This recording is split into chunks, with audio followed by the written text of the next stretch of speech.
Olá, pessoal! Bem-vindos à nossa aula número 5 de Práticas Pedagógicas, Línguas Estrangeiras, Ferramentas para Comunicação Oral e Escrita da Universidade Uniderp. Nós vamos abordar hoje o quinto tema, que fala sobre o componente cultural no ensino e aprendizagem de línguas, desenvolvimento histórico e perspectivas na contemporaneidade. Eu peço que vocês abram agora o artigo postado previamente no ambiente virtual e acompanhem comigo. O artigo é da Ana Cristina Biondo Salomão. Nós vamos lê-lo nesse momento e discutir. Vamos lá? Então, Ana Cristina Salomão é a autora do artigo. Peguem aí já na página 2, na introdução, ela fala que o entendimento cultural foi geralmente presumido como um produto da aprendizagem de línguas. Kumaravideliu afirma que somente após a Segunda Guerra Mundial, quando o comércio e a comunicação internacional se expandiram, educadores de línguas reconheceram a necessidade de se ensinar aspectos culturais explicitamente.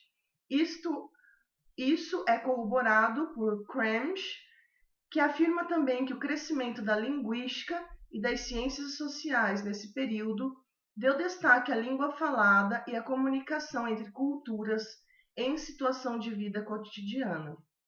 Então, esses autores, tanto a Salomão quanto o Kumaravideliu e o Cramsch, eles colocam que não é só um ensino de língua, da estrutura, da gramática, da semântica, da análise sintática, por exemplo, a posição da palavra na frase, mas também que o aluno, o aprendiz de idiomas, ele precisa saber e conhecer a cultura dos países falantes da língua inglesa. Então, eles colocam neste artigo sobre a importância de se ensinar e apreender a cultura dos povos falantes da língua inglesa. Ainda na introdução, neste mesmo parágrafo, a autora ressalta que antes da Segunda Guerra Mundial, o termo cultura no ensino e aprendizagem de línguas significava conhecimento sobre as grandes obras da literatura, instituições sociais e eventos históricos, adquiridos por meio da tradução de textos escritos.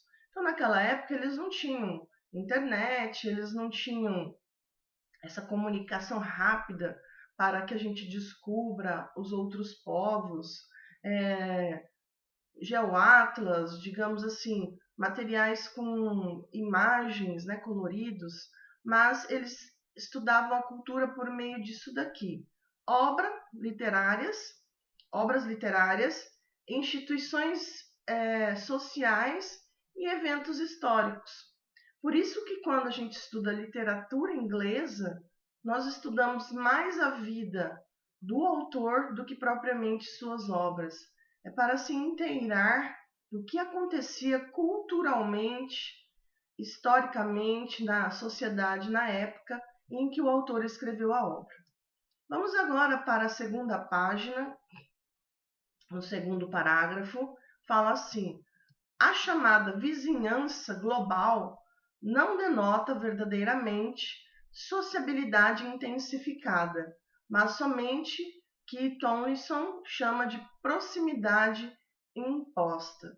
Então, a proximidade imposta, segundo esse autor, é quando nós temos fronteiras, fronteiras e, querendo ou não, precisamos aprender um pouco daquela cultura. Então, isso é uma proximidade imposta. Na terceira folha, peguem aí, item 1, desenvolvimento do conceito de cultura. Vamos ler o primeiro parágrafo. Definir o que seja cultura é admitidamente tarefa complexa. Então, dizem os historiadores que existem vários conceitos de cultura.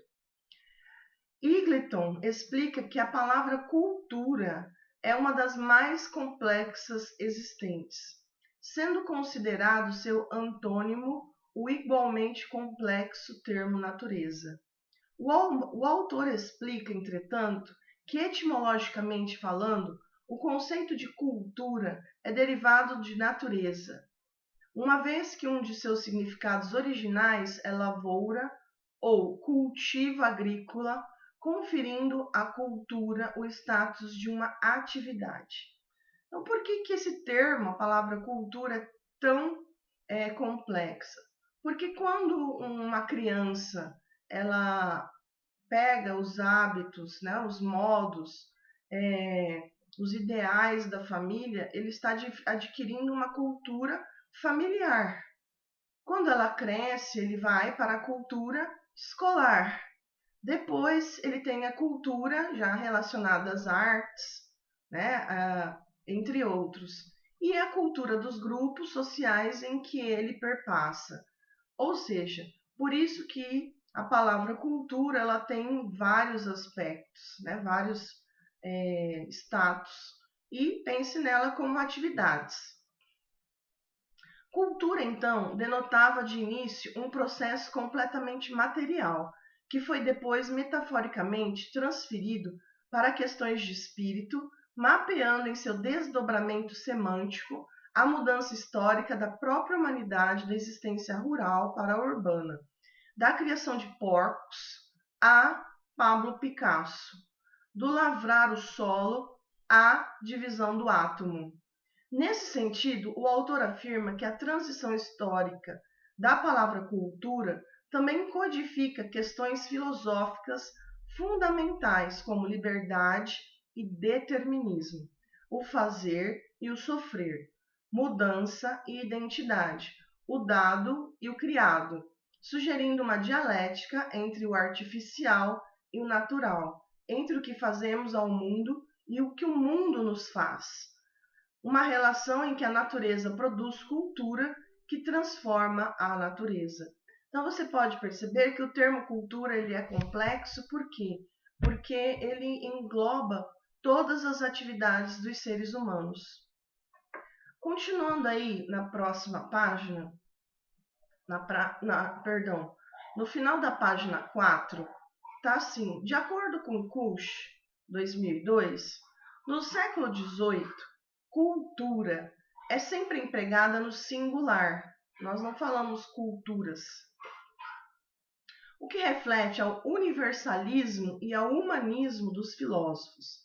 A cultura é própria do homem, com maiúscula, além de toda distinção de povos ou de classes.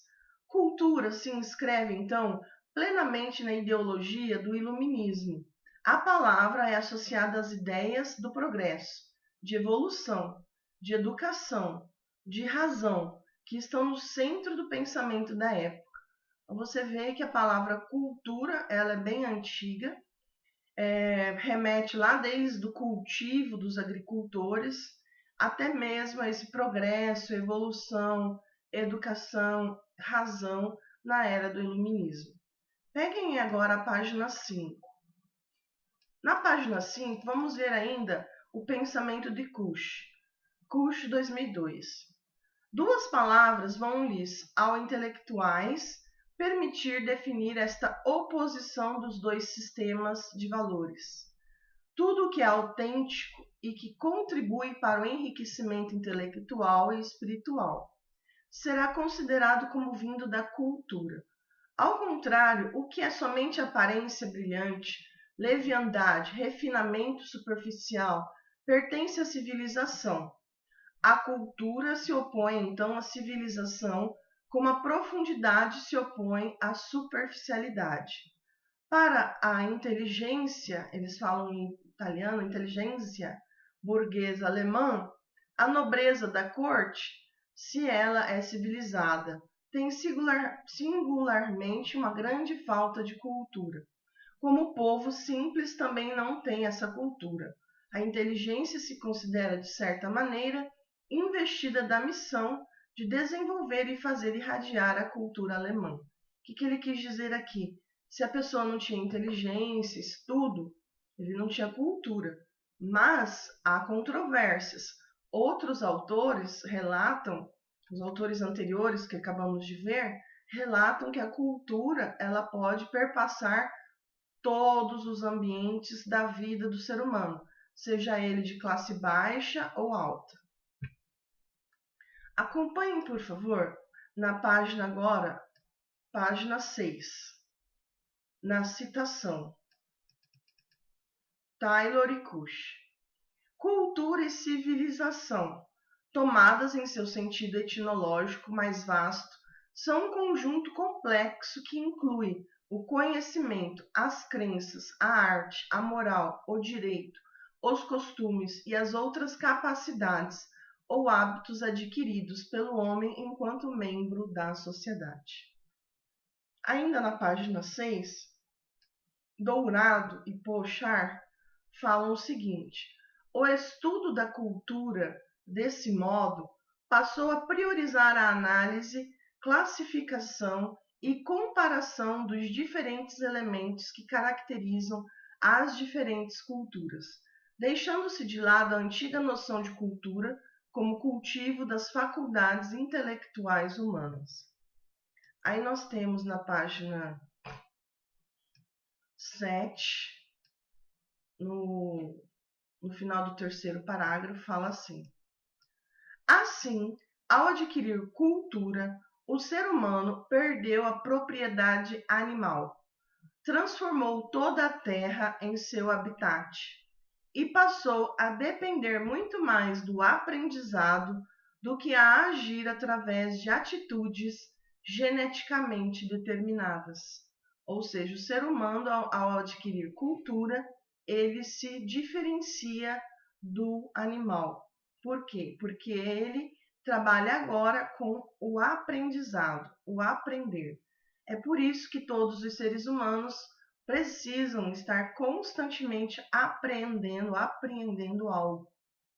Ainda no final da página 7 está assim: Edward Sapir, que buscou elaborar uma teoria relacionando cultura e linguagem, afirmando que a cultura é fundamentalmente um sistema de comunicação, e Sapir e um de seus alunos, Benjamin Lee Wolf, propuseram a tese do relativismo linguístico, que ficou conhecida como a hipótese, peguem na página 8, segundo a qual a linguagem é um elemento de classificação e organização da experiência possível, retomando a ideia desenvolvida pelos filósofos alemães Herder e Humboldt no século anterior de que as pessoas falam de forma diferente, porque pensam de modos diferentes, e elas pensam de modos distintos, porque suas línguas